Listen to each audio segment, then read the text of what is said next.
So now moving on from speech production, where the body creates sound, to how does the body detect sound? And we'll come back to this, by the way, when we do the electrical systems in the body, the nervous system.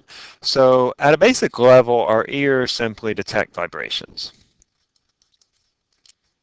I say that's basic, but it's actually quite remarkable in the way that it detects vibrations. In fact, we'll look at several videos on this, on how the ear works, and we'll see one on audio triangulation.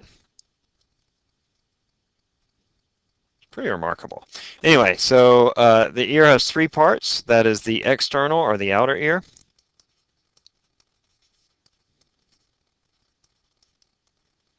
This is also called the auricle, and so it's right here. It's that funny looking shape on the outside of your head. The second part is the middle ear, or the tympanic cavity.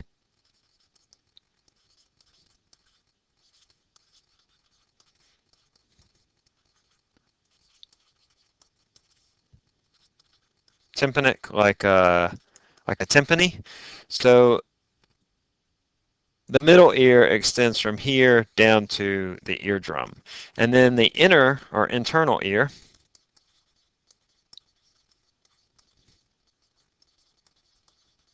is this portion. You'll, of course, have a diagram like this, and I want you to know all the different parts of the ear, and be able to identify them and identify what they do. So the outer ear includes the auricle and the auditory canal.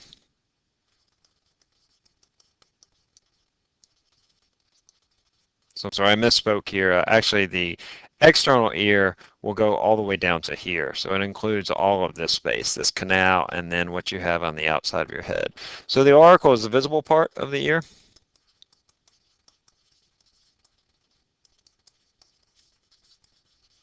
It directs sound waves of a particular frequency.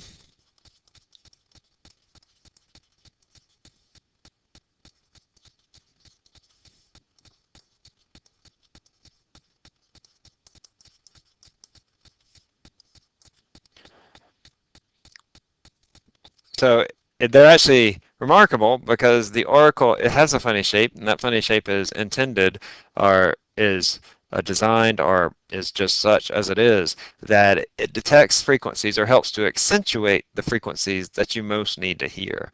That is, the frequencies that are mostly within the audible spectrum, the frequencies that you can hear. The ear canal is about 1 inch long.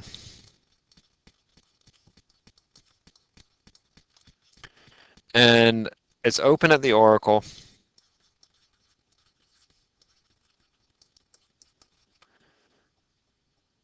closed at the eardrum, and it acts to amplify.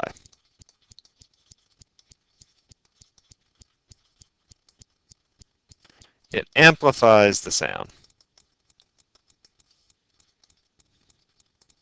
So as the wave comes here and it goes down the ear canal, it acts to amplify that sound before it hits the eardrum.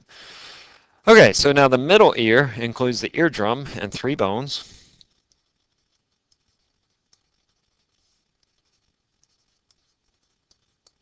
called the auditory ossicles.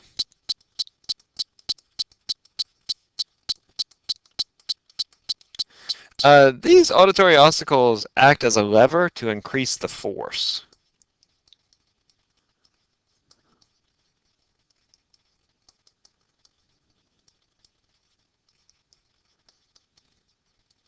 So let's see, here are the ossicles right here, the malleus, the incus, and the stapes.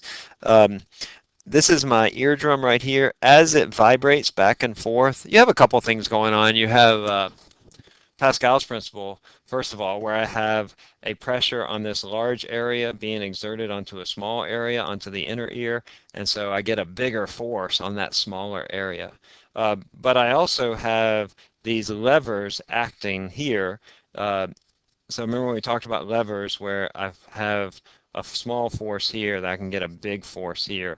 It's acting in a similar way, these auditory ossicles, to increase the small force here onto the inner ear.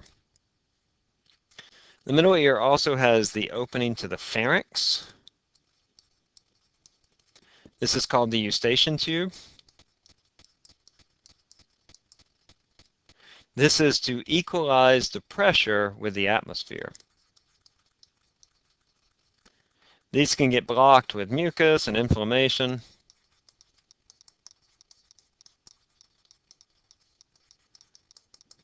If you've ever been on an airplane, you might feel your ears pop. When your ears pop, what it's doing is it's equalizing that pressure where you have a high pressure inside of your ear and a low pressure outside of your ear, and it opens up into by the eustachian tube. It allows that pressure to be equalized. If you have a cold, mucus can fill that eustachian tube so that you're not able to equalize your pressure. And then, of course, if that eustachian tube gets blocked, then mucus can cause infections inside of your ear. So you get these inner ear infections. The eardrum is also called the tympanic membrane.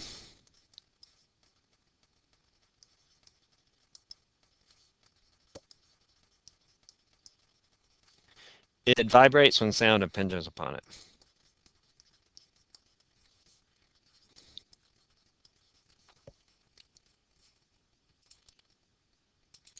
So the auditory ossicles are three small bones. The malleus, it's a hammer whose handle is connected to the eardrum. It's not literally a hammer, but it looks like a hammer.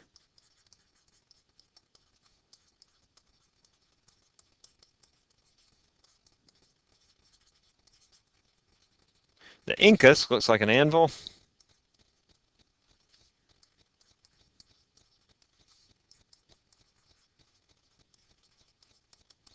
And the stapes looks like a stirrup.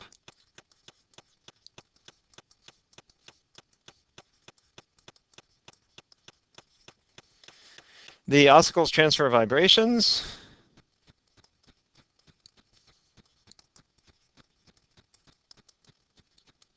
From the eardrum to the inner ear.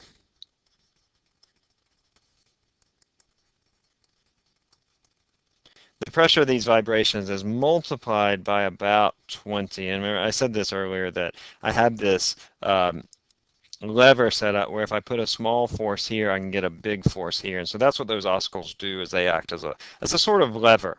Again, these will come up. I have a video I want you to watch that shows how these operate. And then finally, there's the inner ear. The inner ear is really one of the most fascinating parts. It has three main parts. The cochlea. This is a fluid-filled chamber.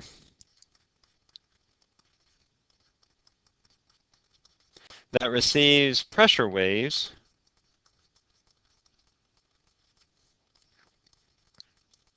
for different pitch sounds or frequency.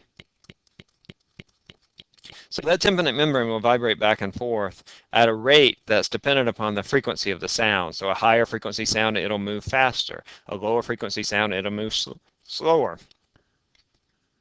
And it will transfer those vibrations into the inner ear, the cochlea. The waves cause the basilar membrane.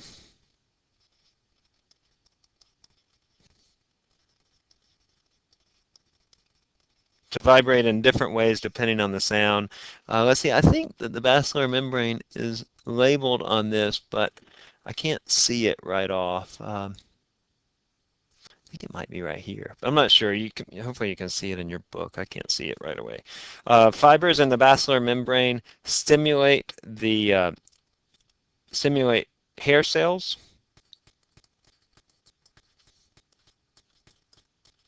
And these are connected to the auditory nerve, which goes to the brain. These hair cells, they're sort of like little hairs, and they will vibrate at a particular frequency. The vestibule and the semicircular canals, I just want you to know about these, that these allow you to maintain balance. They are fluid-filled chambers, and they have fluid that will slosh around. They actually slosh around in three different dimensions, and the X, Y, and Z dimensions. So if you, I'll show you a video that's about up, down, dizzy. I want you to understand how these work, and this video does a good job of describing how the fluid in these canals and the vestibule, how they cause you help your body to understand how it's moving. All right, I think that's all.